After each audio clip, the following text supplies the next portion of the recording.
Bonjour, aujourd'hui j'aimerais vous parler de la protection diplomatique. Dans cette présentation, je parlerai essentiellement des fondements et des grands enjeux concernant ce mécanisme du droit international public. On peut commencer par dire qu'il s'agit d'un sujet plutôt controversé. C'est un bon exemple pour un domaine qu'on a essayé de codifier pour clarifier les principes, mais qui essentiellement est toujours euh, considéré comme ayant sa base dans le droit coutumier.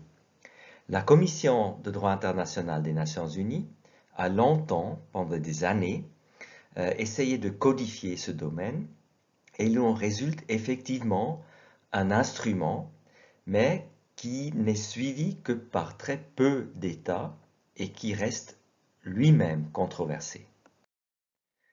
Il s'agit du projet d'article sur la protection diplomatique, un texte qui a été adopté par la Commission du droit international en 2006 et dont l'Assemblée générale a pris note dans une résolution A6110 de 2007 et vous trouvez ce document, par exemple, dans votre recueil de textes.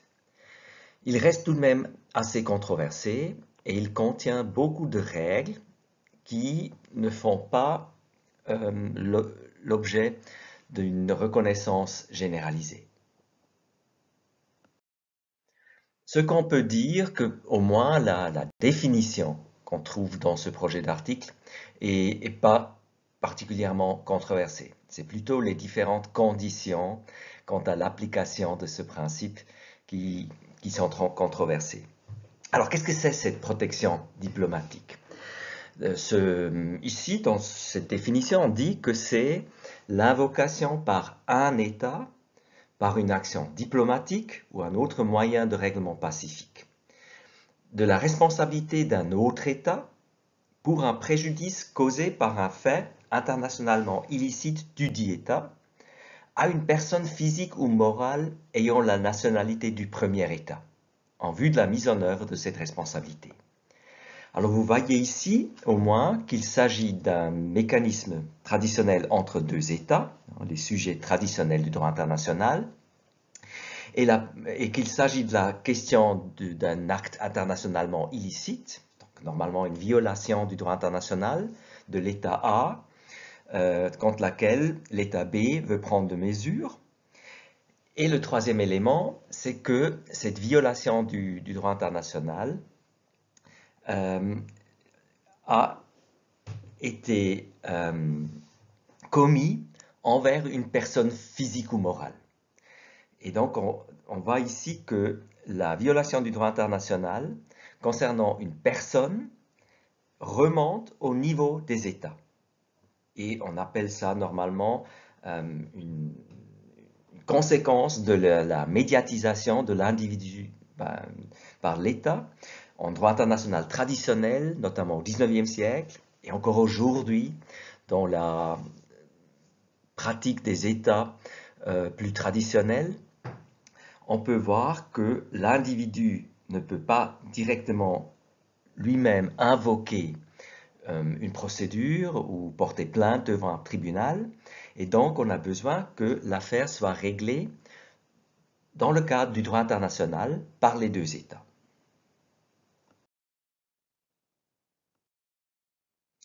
Alors, pourquoi est-ce que c'est tellement controversé? Ici, on peut aussi remonter au XIXe siècle. C'est le moment quand cet instrument est devenu plus important. Notamment en Europe et dans des pays outre-mer, et aussi aux États-Unis, c'est-à-dire plutôt en Amérique latine, où l'influence des États européens et des États-Unis devenait plus importante. Il y avait plus de contacts, notamment des investisseurs, voire d'autres personnes qui avaient la nationalité américaine ou européenne, qui se rendaient en Amérique latine, et quand il y avait par la suite un problème entre ces citoyens européens ou américains, les gouvernements de leur pays de nationalité commençaient à prendre des mesures contre ces États de l'Amérique latine. Là, il faut se rappeler qu'à l'époque, beaucoup de pays étaient des colonies encore, sauf qu'en Amérique latine, à la suite des guerres napoléoniennes, on avait vu toute une série d'indépendances, de révolutions d'abord. On parle normalement des révolutions bolivariennes. Ça rappelle le rôle de Simón Bolívar, un grand révolutionnaire de l'Amérique latine. Et donc, on voit ici pour la première fois un grand nombre de jeunes États qui viennent d'obtenir leur indépendance et qui maintenant sont confrontés aux anciennes puissances européennes et aux États-Unis et qui, eux, sont contre l'invocation de cette protection diplomatique. Le représentant le plus connu dans ce domaine, c'est Carlos Calvo. C'est un auteur et un juriste, qui représente surtout les intérêts de l'Argentine, notamment aussi en Europe. Et lui, il rédige un ouvrage dans lequel il dit « Les personnes vivant dans un pays étranger », et ici il pense surtout à l'Amérique latine, et les personnes sont ceux qui ont la nationalité américaine surtout, mais aussi européenne. Ces personnes doivent faire leurs demandes des plaintes et des greffes dans le cadre de la compétence des tribunaux locaux, en évitant le recours à la protection diplomatique ou même l'intervention militaire de leur état de nationalité. Alors quand il parle ici de protection diplomatique, c'est effectivement ce mécanisme que nous sommes en train de voir. Donc, il est opposé à que ça soit possible que l'état de nationalité se mêle de ces affaires. Et deuxièmement, vous voyez encore une conséquence. Souvent, à cette époque, le 19e siècle, ces États ne se limitent pas à demander un règlement pacifique d'un différend interétatique. C'est la période où le recours à la force est encore assez commun et il y a des épisodes connus où ces États européens qui ont les moyens envoient des canonnières, par exemple, en Amérique latine, donc utilisent au moins la menace de la force et parfois même utilisent de la force. Alors, bien sûr, tout cet aspect du recours à la force est aujourd'hui interdit par les principes de la Charte des Nations Unies, l'article 2 surtout, dont nous avons parlé et nous allons encore en parler. Mais à l'époque, les deux choses sont liées. Donc même sans cet aspect militaire, le simple recours à la protection diplomatique est aussi rejeté, refusé par certains penseurs de l'Amérique latine. Et encore aujourd'hui, c'est une des raisons pour ces différends entre les États concernant ce mécanisme. Il faut tout de même admettre qu'en général, les tribunaux internationaux et la plupart des États, dans leur pratique, reconnaissent l'existence de ce moyen de la protection diplomatique. Regardons alors la pratique suisse. Quelle est la pratique suisse ? Au vu de ces critiques, par exemple des États de l'Amérique latine, au vu de cette tentative de codification des Nations Unies, alors la Suisse reprend essentiellement ce qu'elle considère comme étant les bases en droit international coutumier. C'est donc la pratique suisse qui ressemble tout de même à la pratique de beaucoup d'États riches et développés, et donc garde une certaine importance, et certainement pour nous. Vous trouvez les détails sur cette pratique sur le site que je vous ai indiqué ici, où le département fédéral des affaires étrangères, et plus spécifiquement la direction de droit international public, explique sa pratique. Alors les éléments que vous y trouvez, c'est la nationalité. Nous avons déjà vu, on considère généralement, et la Suisse le confirme, que l'État ne puisse prendre des mesures et s'engager pour ses propres nationaux. Alors cela peut poser plusieurs problèmes, notamment si une personne a plusieurs nationalités. Alors là, nous allons aussi parler comment on distingue et comment on définit exactement la nationalité et à quel moment cela n'est peut-être plus reconnu par d'autres États. Ici, dans ce cadre, on a vu que beaucoup d'États demandent qu'une nationalité soit effective. Donc il y a vraiment un lien entre la personne et son état de nationalité. Alors ça, c'est déjà controversé.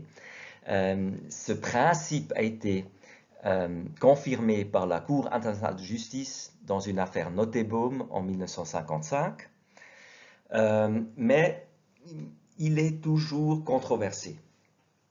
Aujourd'hui, le problème le plus important dont nous allons reparler, c'est peut-être que certains États vendent leur nationalité, c'est-à-dire il est relativement facile d'obtenir la nationalité de certains États, notamment si vous êtes prêt à investir dans cet État ou d'acquérir par exemple des obligations émises par un État, ce qui privilégie bien sûr des personnes riches qui peuvent ainsi facilement obtenir une nationalité. En même temps, c'est une pratique récurrente et il y a des différences, les États, pour savoir si cela est suffisant ou pas, ou s'il faut aussi résider dans le pays, etc.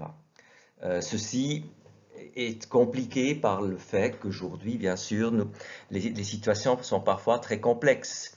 Nous avons beaucoup de personnes qui, par exemple, qui gardent un passeport suisse parce que leurs parents étaient suisses ou leurs grands-parents étaient suisses, mais qui vivent en Amérique latine et n'ont jamais mis pied en Suisse.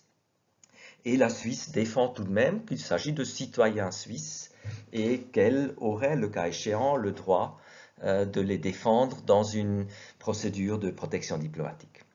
Pour les doubles nationaux, il y a une forte tendance que les États refusent d'accepter l'intervention d'un autre État si une des nationalités que la personne a est la personnalité de l'État contre lequel on veut invoquer la protection diplomatique. Alors par exemple, si vous avez un Suisse qui vit en Argentine et qui a à la fois un passeport argentin et un passeport suisse, normalement ce serait difficile pour la Suisse d'invoquer la protection diplomatique vers l'Argentine, parce que l'Argentine dira, mais pour nous c'est en premier lieu notre citoyen argentin. Et le fait qu'il ait un deuxième passeport suisse, c'est pas suffisant pour déclencher cette pratique de la protection diplomatique. Il y a encore une question temporelle, très souvent. La Suisse défend l'idée que normalement, on doit avoir la nationalité suisse au moment où la violation du droit international a lieu, mais encore au moment où la procédure de la protection diplomatique prend place. Donc, il faut garder la nationalité tout le temps, pendant tout ce temps, et ce qui parfois peut être compliqué, notamment dans le domaine économique, quand nous parlerons des personnes morales, où cette pratique et ce mécanisme est particulièrement important. Il est clair, il est possible qu'une entreprise, par exemple, soit rachetée par une autre entreprise, ou elle transfère son siège dans un autre pays, ce qui est assez commun.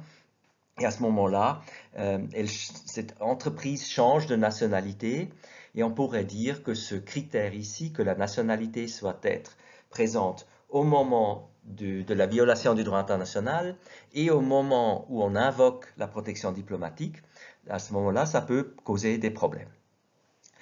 Un deuxième élément après la nationalité, c'est la revendication que avant de pouvoir invoquer la protection diplomatique, on doit épuiser les voies de recours internes. Alors ça, c'est, si vous voulez, une espèce de compromis. On dit oui, on donne normalement à un autre État le droit de se mêler, de s'engager pour son citoyen, mais pour que ça ne soit pas exagéré et pour que l'État auquel on reproche d'avoir violé le droit international ait la possibilité de lui-même régler les choses, on demande qu'on utilise d'abord les tribunaux internes, et normalement il y a plusieurs instances dans des états de droit modernes, et sauf s'il n'y a plus la possibilité d'aller plus loin, si on a utilisé la dernière voie de recours, à ce moment-là, on peut dire que le système judiciaire de l'État n'a pas résolu l'affaire comme il faut, au moins dans les yeux de l'État qui veut invoquer la protection diplomatique. Et donc à ce moment-là, on peut déclencher cette procédure. En anglais, on appelle cette règle la Local Remedies Rule, c'est-à-dire le principe, la rule, la règle, qu'il faut utiliser les voies de recours, remedies, internes ou locaux, local remedies. Le troisième élément que vous voyez ici, c'est la responsabilité internationale de l'État.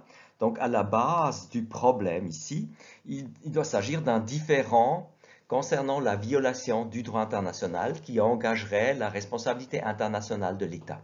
Donc là, on fait un lien avec cette théorie qui a été affinée au fur et à mesure concernant la responsabilité internationale, que la plupart d'entre vous connaissent déjà, et la distinction à des cas normaux, c'est que ici, cette violation a pris place par rapport à une personne, physique ou morale, et donc ce lien à l'état de nationalité par la nationalité. Le tout dernier point ici, je l'ai mis entre parenthèses, il y a certains États qui revendiquent que cette protection diplomatique ne puisse être activée ou déclenchée que si la personne qu'on veut protéger n'a commis aucune faute, donc n'a pas elle-même aussi commis des violations du droit, normalement du droit interne. Et ça, c'est une théorie qu'on appelle souvent la théorie des mains propres. Donc, l'individu au bénéfice duquel on veut invoquer cette protection diplomatique doit avoir des mains propres. Alors là, aujourd'hui, la pratique est aussi très controversée. La Suisse ne la suit pas, par exemple, et beaucoup d'autres États ne la suivent pas. Ils disent plutôt que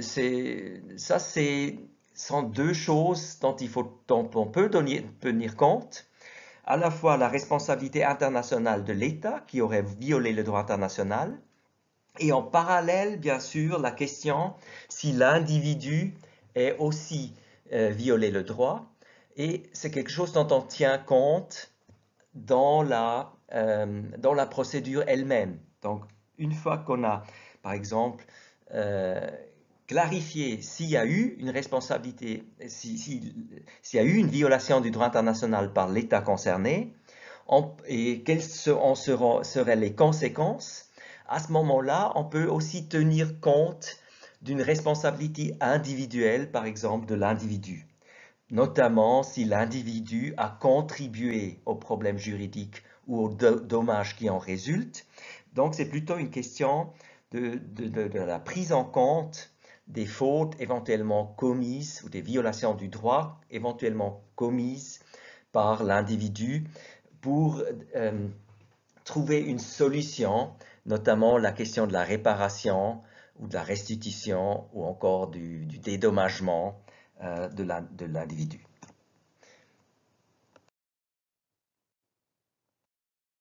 Puisque nous parlons de la pratique suisse, et puisque j'ai dit que ça reste tout de même relativement important, au moins en théorie, souvent ce n'est même pas déclenché, mais le fait que la Suisse aurait cette possibilité d'invoquer la protection diplomatique envers un autre État permet déjà souvent des solutions à un stade pas trop avancé de certains problèmes politiques et juridiques de citoyens, voire d'entreprises suisses à l'étranger. Alors, est-ce qu'il y a un droit? Quel est puisque nous sommes dans un rapport triangulaire, État A, État B, et puis le citoyen de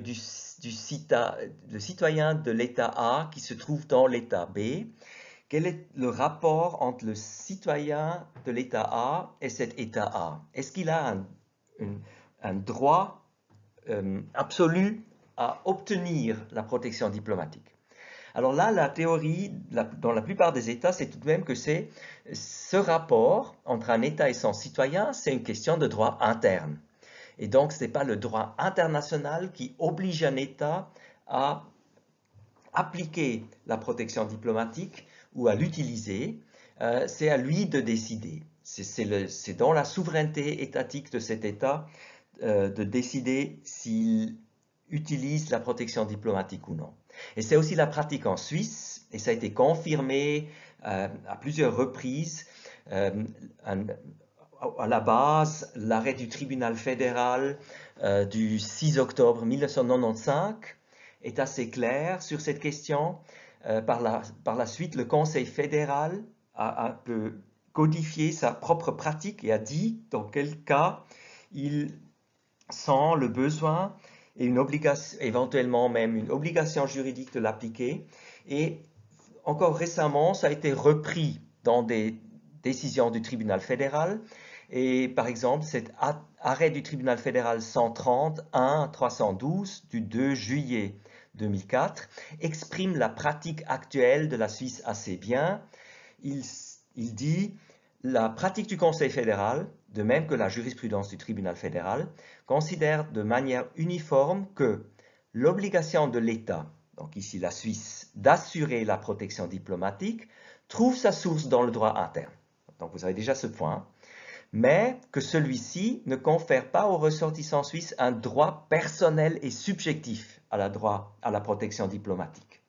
La Confédération est libre d'accorder ou de refuser cette dernière selon les circonstances et sur la base d'une appréciation politique de la situation. On voit tout de même ici qu'on est dans les relations internationales de l'État où il a besoin d'une certaine marge de manœuvre, mais il y a tout de même une limite, et ça c'est la dernière partie de cette quotation, ce qui ne signifie pas qu'elle puisse agir arbitrairement dans ce domaine. Donc la Confédération ne peut pas agir arbitrairement. L'État, c'est-à-dire la Suisse, jouit d'un pouvoir discrétionnaire qui trouve sa seule limite dans l'interdiction de l'arbitraire. Donc si le gouvernement suisse décide notamment de ne pas accorder la protection diplomatique, on doit tout de même pouvoir justifier pourquoi c'est le fait, ça doit être raisonnable, et la décision de ne pas accorder la protection diplomatique pour des raisons politiques, normalement, ne doit pas être arbitraire.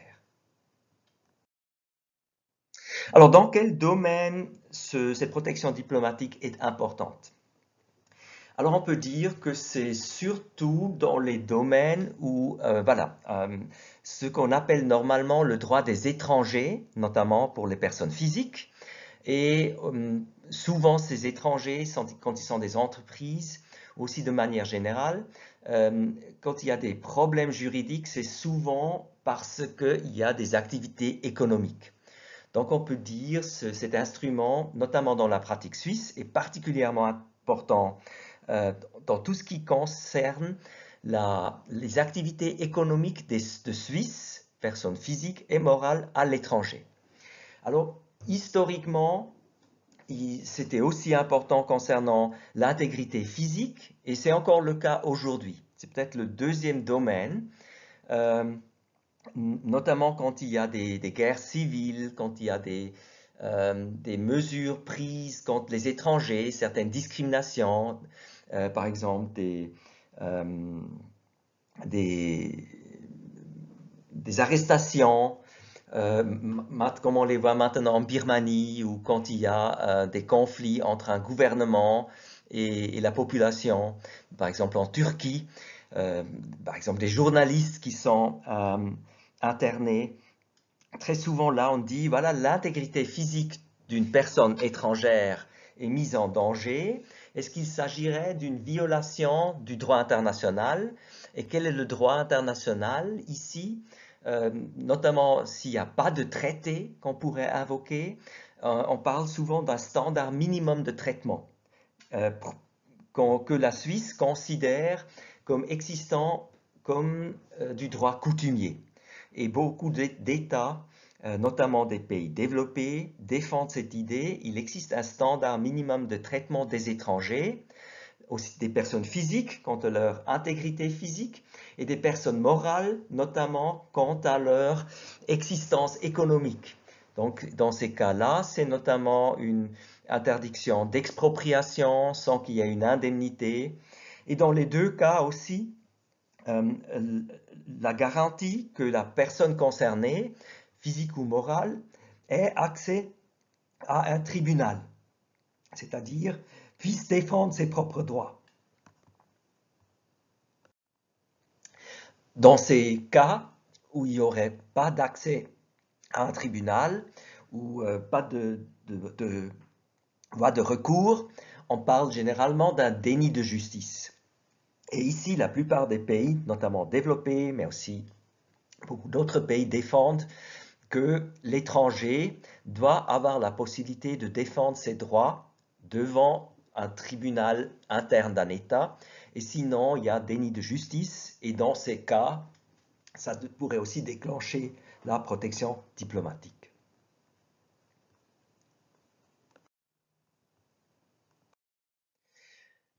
Parlons de quelques exemples.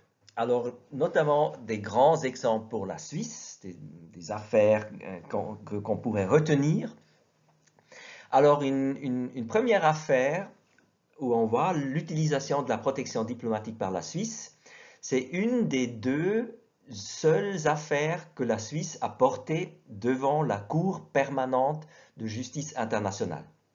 Vous vous souvenez, cette cour, un instrument créé par la Société des Nations, a vu le jour en 1920 et était opératif théoriquement jusqu'à la fin de la Deuxième Guerre mondiale, en réalité plutôt jusqu'à la fin des années 30.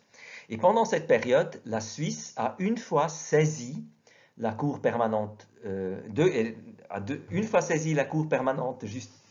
justice internationale dans une affaire qui avait trait à la protection diplomatique, dans l'affaire Losinger et compagnie. Donc vous voyez, pour une personne morale, une entreprise suisse qui avait, elle, un contrat de construction avec ce qui à l'époque était la Yougoslavie, ou le royaume de Yougoslavie à l'époque. Et donc vous avez déjà ce rapport triangulaire, un citoyen suisse qui demande la protection diplomatique à la Suisse. Citoyen suisse, ici c'est une entreprise suisse, donc je dirais plutôt une entreprise suisse qui demande la protection diplomatique à son État de nationalité, la Suisse, envers l'État avec lequel elle a un problème juridique, violation de ce traité. Et ici, la Suisse a défendu qu'il s'agissait d'une question de droit international parce que la violation de ce contrat et le déni de justice qui en résultait, selon la Suisse, le non-respect des droits de propriété de la compagnie Losinger constituait pour la Suisse une violation du droit international coutumier de l'époque. Et donc, une fois que la Cour a été saisie, effectivement, l'affaire n'est pas allée très loin parce qu'à un moment donné, la Suisse et la Yougoslavie ont négocié une solution à l'amiable, c'est-à-dire un dédommagement informel par la Yougoslavie au bénéfice de l'entreprise Losinger. Et donc, il n'y a pas vraiment de jugement de la Cour permanente de justice internationale dans ce cas, mais vous pouvez trouver une ordonnance de la Cour concernant la procédure dans laquelle on décrit les faits en détail. Mais pour nous est important, dans ce cas, la Suisse a invoqué la protection diplomatique contre la Yougoslavie au bénéfice d'une entreprise suisse, cette entreprise Losinger. La deuxième affaire qui est connue et qui a aussi mené à une affaire devant une cour internationale, c'est l'affaire Interhandel.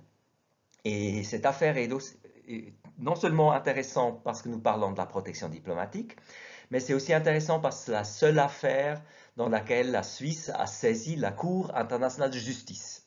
Donc la Cour telle qui a été créé en 1945 comme organe judiciaire principal des Nations Unies.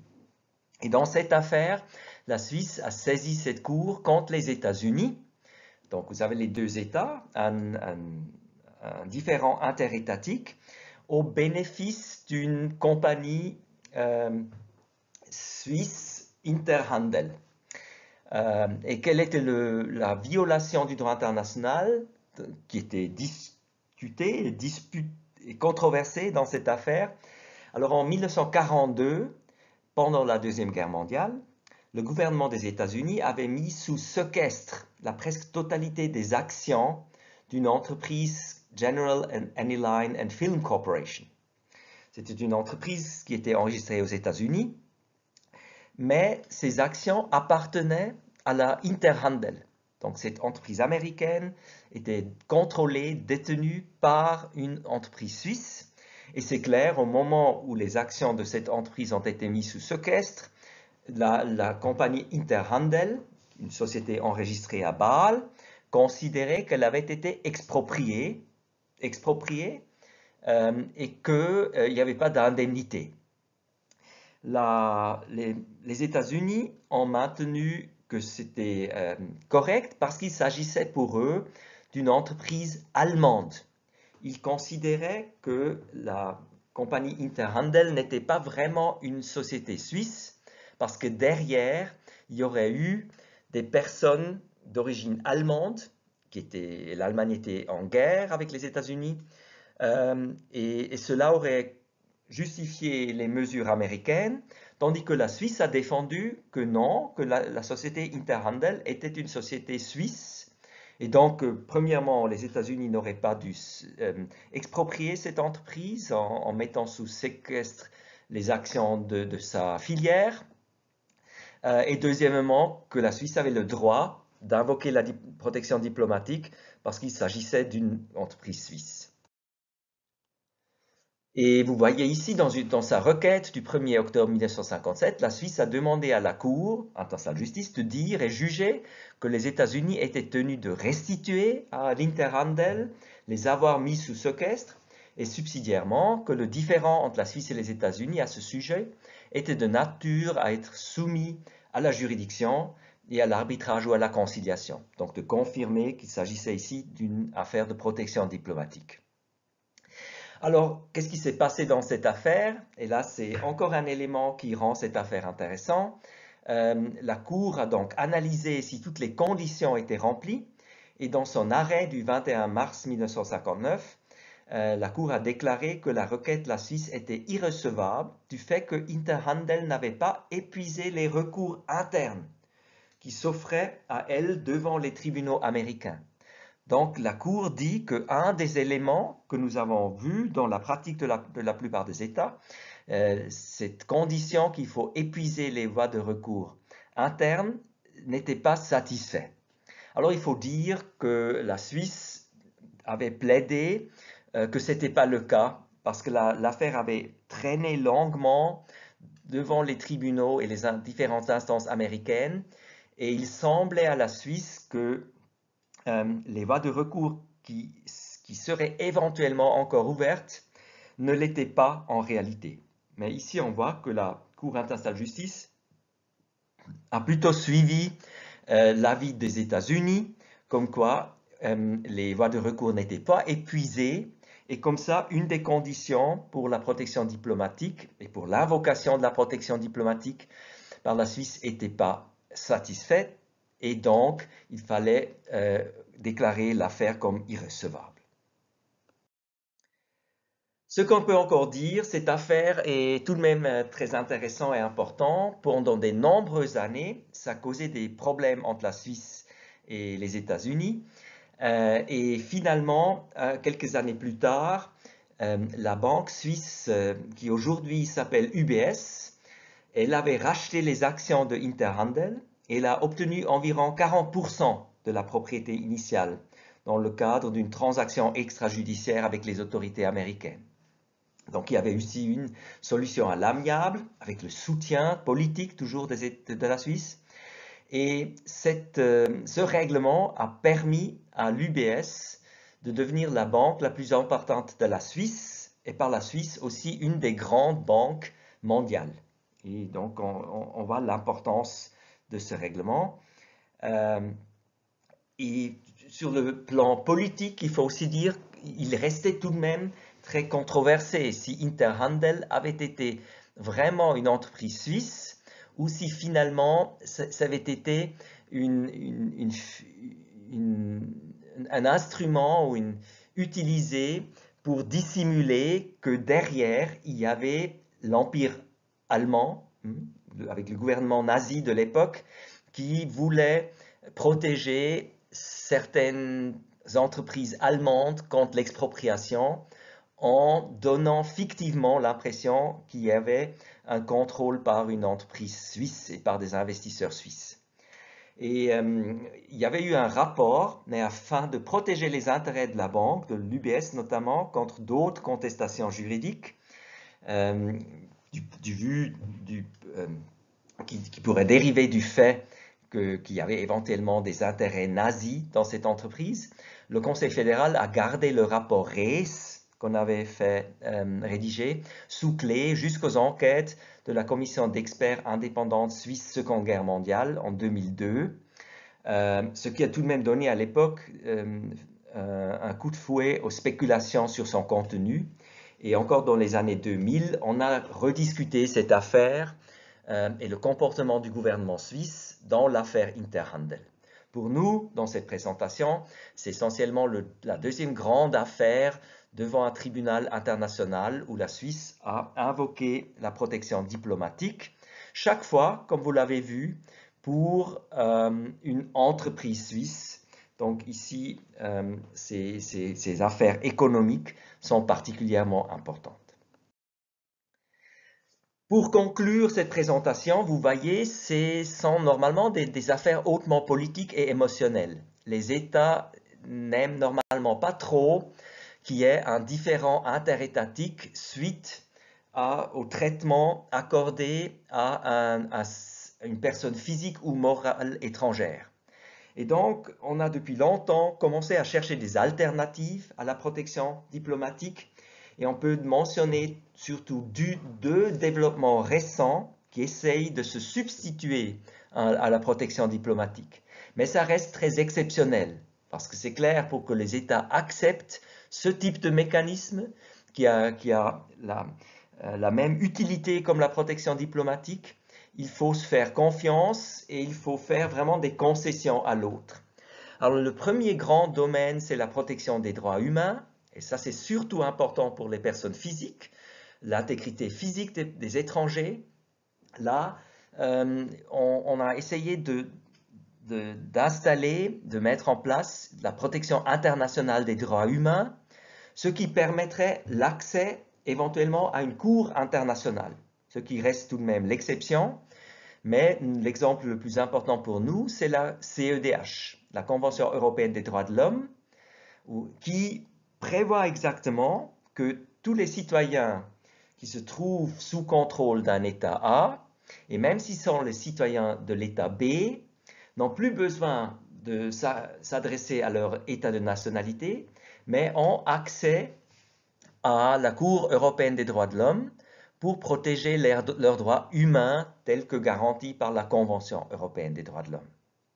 Et dans la sphère économique, il y a d'autres instruments qui sont utilisés aujourd'hui, mais qui restent eux-mêmes controversés, exactement pour les mêmes raisons, notamment la protection des investissements, des investisseurs, et les deux affaires, Losinger et Interhandel, étaient finalement des affaires concernant des investisseurs. Alors les États, notamment la Suisse, ont conclu un grand nombre d'accords de promotion et de protection des investissements. La Suisse en a plus de 120. Et là-dedans, on prévoit normalement la possibilité pour l'investisseur de directement saisir un tribunal arbitral contre ou concernant toute plainte contre un État hôte. Donc on n'a plus besoin là aussi de s'adresser à son État de nationalité, mais on a créé un règlement de différend international entre investisseurs étrangers et États hôtes qui évite de devoir invoquer la protection diplomatique. C'est aussi un mécanisme qui est hautement controversé et duquel je vous parlerai dans une autre présentation.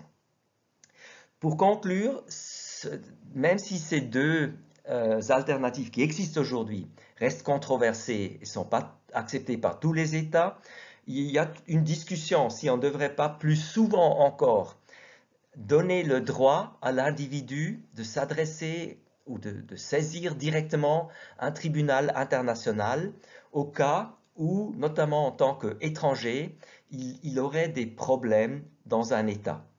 Le domaine où ça a été discuté le plus, c'est de nouveau un autre domaine commercial, le commerce international. Est-ce qu'une entreprise, par exemple Nestlé, si elle a des problèmes à exporter ses biens en prenant l'Argentine, et est-ce qu'à ce moment-là, elle trouve que l'Argentine viole le droit international? Est-ce qu'à ce moment-là, on ne devrait pas avoir, par exemple, au sein de l'OMC, une possibilité que Nestlé saisit soit une cour ou encore un tribunal arbitral pour régler cette affaire? Ceci n'a, pour le moment, ça n'a pas été accepté. On voit que les États restent tout de même réticents à accorder toute possibilité à l'individu de défendre ses droits en vertu du droit international, soit par le biais de la protection diplomatique, comme nous venons de le voir, soit par des mécanismes plus modernes, comme par exemple ce que je vous ai montré ici à la fin, l'accès à la Cour européenne des droits de l'homme ou l'accès à un tribunal arbitral dans le domaine des investissements. C'est tout pour cette présentation. Merci beaucoup et à bientôt.